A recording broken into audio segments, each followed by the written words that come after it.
ಹುಲಿ ಟಿಪ್ಪು ಸುಲ್ತಾನ್ ಅವರಿಗೆ, ಮೈಸೂರು ಹುಲಿ ಟಿಪ್ಪು ಸುಲ್ತಾನ್ ಅವರಿಗೆ, ಜನನಾಯಕರಂತ ಟಿಪ್ಪು ಸುಲ್ತಾನ್ ಅವರಿಗೆ, ಟಿಪ್ಪು ಸುಲ್ತಾನ್.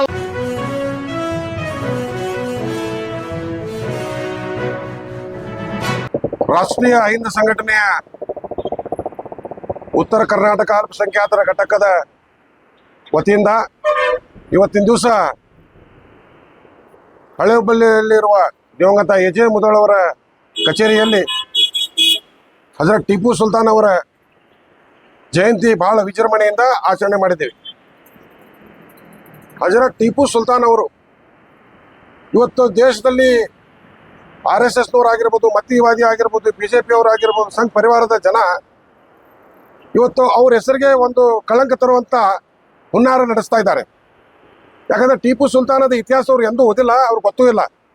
ಯಾಕಂದ್ರೆ ಟಿಪ್ಪು ಸುಲ್ತಾನ್ ಅವ್ರದ್ದು ಈ ದೇಶಕ್ಕೆ ಕೊಡುಗೆ ಏನಿದೆ, ಈ ದೇಶಕ್ಕೆ ಸ್ವಾತಂತ್ರ್ಯ ಸಂಗ್ರಾಮದಲ್ಲಿ ಅವ್ರದ್ದು ಹೋರಾಟ ಏನಿದೆ, ಬಲಿದಾನ ಏನಿದೆ, ಅವ್ರ ಮಕ್ಕಳ ತ್ಯಾಗ ಏನು ಮಾಡಿದ್ದಾರೆ, ಮಕ್ಕಳ ಬಲಿ ಕೊಡುವಂಥ ಕೆಲಸ ಮಾಡ್ಯಾರ ಪಾಪ ಅವ್ರು ಈ ದೇಶ ಸಂಬಂಧ. ನಾನು ತಮ್ಮ ಮುಖಾಂತರ ಹೇಳಲಿಕ್ಕೆ ಇಷ್ಟಪಡ್ತಾ ಇದ್ದೀನಿ, ಟಿಪ್ಪು ಸುಲ್ತಾನ್ ಅವರು ಹಿಂದೂ ವಿರೋಧಿನೂ ಅಲ್ಲ, ದೇಶ ದ್ರೋಹಿನೂ ಅಲ್ಲ, ಮತಾಂತರನೂ ಇಲ್ಲ. ಯಾಕಂದ್ರೆ ಈ BJP ಅವರಿಗೆ ಸಂಘ ಪರಿವಾರದಾಗ ಅವ್ರಿಗೆ ಉದ್ಯೋಗ ಇಲ್ಲ.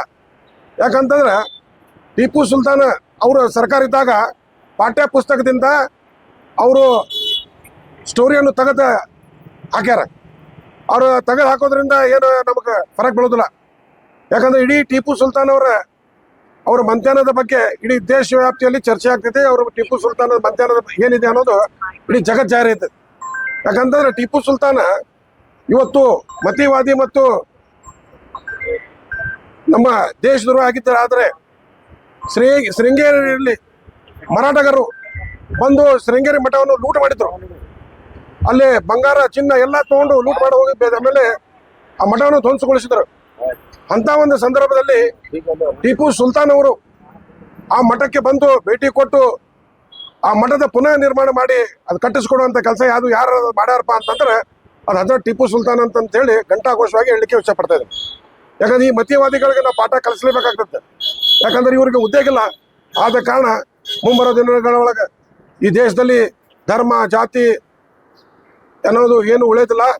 ಒಳ್ಳೆ ದಿನಗಳು ಬರ್ತಾವ, ಇವ್ರಿಗೆ ತಕ್ಕ ಪಾಠ ಕಲಿಸ್ತಾರ ಅನ್ನೋವಂಥ ಮಾತು ಕೂಡ ಹೇಳಲಿಕ್ಕೆ ಇಷ್ಟಪಡ್ತಾ ಇದ್ದೀನಿ. ನನ್ನ ಹೆಸರು ಬಾಬಾಜಾನ್ ಮುದೋಳ್, ರಾಷ್ಟ್ರೀಯ ಹಿಂದೂ ಸಂಘಟನೆಯ ರಾಜ್ಯ ಪ್ರಚಾರ ಸಮಿತಿಯ ಅಧ್ಯಕ್ಷರಾದ. ಸರ್ವರನ್ನೊಳಗೊಂಡು ಸರ್ವರ ಹಿತವನ್ನು ಬಯಸಿದಂಥ ಮೈಸೂರಲ್ಲಿ ಟಿಪ್ಪು ಸುಲ್ತಾನ್ ಅವರು ಮಹಾಮಾನವತಾವಾದಿ ಅಂತಂದು. ಯಾಕಂತಂದ್ರೆ ಆಗಿನ ಕಾಲದಲ್ಲಿ ಆದಿವಾಸಿಗಳು ಇರ್ಬೋದು, ಬುಡಕಟ್ಟು ಸಮುದಾಯದ ಇರ್ಬೋದು, ಆ ಭಾಗದಲ್ಲಿ ಭಾಳ ಇತ್ತು ಬುಡಕಟ್ಟು ಸಮುದಾಯ ಇರ್ಬೋದು, ಸಿದ್ಧಿ ಸಮುದಾಯಗಳು ಎಲ್ಲರನ್ನು ಸಮಾಜದ ಮುಖ್ಯವಾಹಿನಿಗೆ ತಂದಂಥವ್ರು ಟಿಪ್ಪು ಸುಲ್ತಾನ್ ಅವರು. ಅವರಲ್ಲಿ ಜಾತಿ ಧರ್ಮ ಯಾವ್ದು ಇದ್ದಿದ್ದಿಲ್ಲ.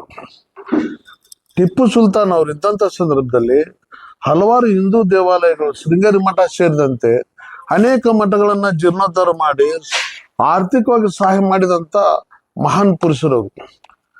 ಒಳ್ಳೆ ಒಬ್ಬ ಅಪ್ಪಟ ರಾಜಕಾರಣಿ ಹೆಂಗಾಗಿದ್ರ ಅಂತಂದ್ರ ಅವ್ರ ಆಡಳಿತದಲ್ಲಿ 7 ಜನ ಬ್ರಾಹ್ಮಣರಿದ್ರು. ಪೂರ್ಣಯ್ಯನವ್ರು ಏನಾದ್ರು ಅವ್ರಿಗೆ ಒಂದು ಸಚಿವ ಸಂಪುಟದಲ್ಲಿ ದಿವಾನರಾಗದೆ ಇರ್ತಿದ್ರ, ಟಿಪ್ಪು ಸುಲ್ತಾನ್ರು ಏನಾದ್ರು ಅಂತ ಒಂದು ಮುಳ್ಸಕ್ ಒಳಗಾಗ್ತಿದ್ದಿಲ್ಲ ಅಂತ ನಾನು ಹೇಳ್ತಾ ಇದ್ದೀನಿ. ಯಾಕಂತಂದ್ರೆ ಅಲ್ಲಿ ಮೋಸ್ತಿದ್ದ ಅವರ ಒಂದು ಸಾಮ್ರಾಜ್ಯ ಪತನವಾಯ್ತು ವಿನ ಅಂತ ಒಬ್ಬ ಸೂರ ಮತ್ತೆ ನಮ್ಮ ಕನ್ನಡಿಗರಲ್ಲಿ ಹುಟ್ಲಿಕ್ಕೆ ಸಾಧ್ಯ ಇಲ್ಲ. ಟಿಪ್ಪು ಸುಲ್ತಾನ್ನೇ ಸಾಟಿ ಆಗಿದ್ರು. ನೋಡ್ರಿ ಎಂತ ಒಂದು ಹಿತವನ್ನು ಬಯಸಿದ್ರಂದ್ರ, ನನ್ನ ಸಾಮ್ರಾಜ್ಯದಲ್ಲಿರ್ತಕ್ಕಂಥ ಜನರು ಕುಡಿದು ಬೀದಿ ಪಾಲಾಗಿ ಆರ್ಥಿಕವಾಗಿ ಸಂಕಷ್ಟಕ್ಕೀಡಾಗಬಾರ್ದಂತೆ ಎಂದು ಆಗಿನ ಕಾಲದಲ್ಲಿ ಸರಾಯಿ ನಿಷೇಧ ಮಾಡಿದಂತ ಪ್ರಥಮದವ್ರು ಯಾರಾದ್ರೂ ಇದ್ರೆ ಟಿಪ್ಪು ಸುಲ್ತಾನ್.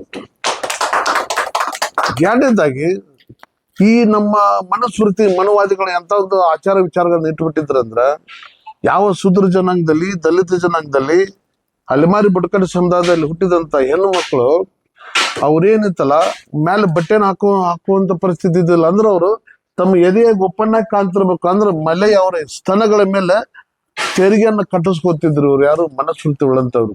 ಆದ್ರೆ ಟಿಪ್ಪು ಸುಲ್ತಾನ್ ಅವರು ಒಂದು ವಿಚಾರಕ್ಕೆ ಬಂದಂತ ಸಂದರ್ಭದಲ್ಲಿ ಯಾರು ಮೈ ತುಂಬ ಬಟ್ಟೆ ಹಾಕೋದಲ್ಲ ಅವ್ರಿಗೆ 3 ತಿಂಗಳ ಕಾರಾಗೃಹ ಸಜೆ ನಾನು ಕೊಡ್ತೇನೆ, ನೀವು ಮೈ ತುಂಬ ಬಟ್ಟೆ ಹಾಕೋಬೇಕು. ಟಿಪ್ಪು ಸುಲ್ತಾನ್ ಹೇಳಿದ ತಮ್ಮ ಮಕ್ಕಳಿಗೆಲ್ಲ, ಯಾವುದೇ ಒಂದು ಸಮುದಾಯಕ್ಕಲ್ಲ, ಯಾರು ನೋವಿನಿಂದ ಬಳಲ್ತಿದ್ರು, ಅನ್ಯಾಯಕ್ಕೆ ಒಳಗಾಗಿದ್ರು, ಅತ್ಯಾಚಾರಕ್ಕೆ ಒಳಗಾದಂತ ಶೋಷಿತ ಶೂದ್ರ ಸಮುದಾಯ ಮತ್ತು ದಲಿತ ಸಮುದಾಯ ಜನರನ್ನ ಜಾಗೃತಿ ಮಾಡಿ ಮೈತುಂಬ ಬಟ್ಟೆ ಹಾಕ್ಸಂತ ಕೀರ್ತಿ ಟಿಪ್ಪು ಸುಲ್ತಾನ್ಗೆ ಸೇರ್ತಿದ್ರು.